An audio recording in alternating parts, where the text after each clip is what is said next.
तर next step आता असणार आहे, यांना पण आपण स्लायसेस, थिन स्लायसेसमध्ये कट करायचं. ओके, तर बघा मी कशी करते.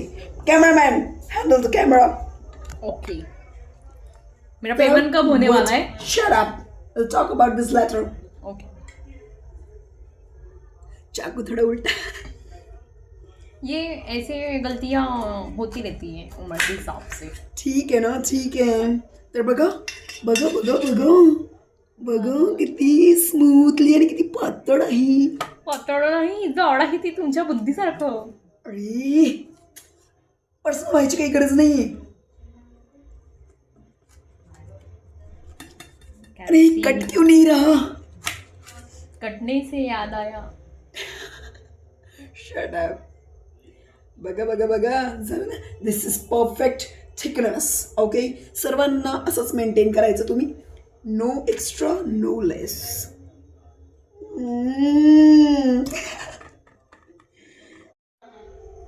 तर अशा प्रकारे आता हे स्लायसेस रेडी झालेले तुम्हाला दिसत असेलच.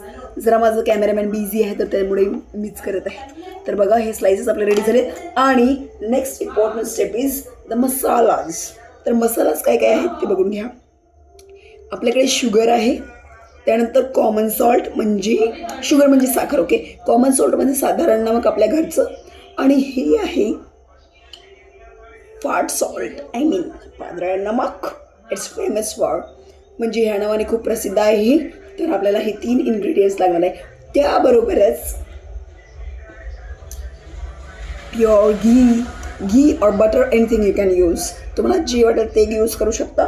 तर माझ्याकडे हे प्युअर गावाचं थोडंसं आहे जुगाड वाटतं. ठीक आहे, तर हे आहे माझ्याकडे, तर मी हे यूज करणार आहे. आणि आपल्याला स्टेप बाय स्टेप जायचं आहे. तर आपला पॅन रेडी आहे. We have to put in the on stove gas. आणि आपण नेक्स्ट प्रोसेस करणार आहोत. यावर टाकायचं घीमध्ये आपल्याला आधी त्याला थोडं हॉट होऊ द्या. त्यानंतर मग पायनॅपलचे स्लायसेस टाकायचे आहेत. So C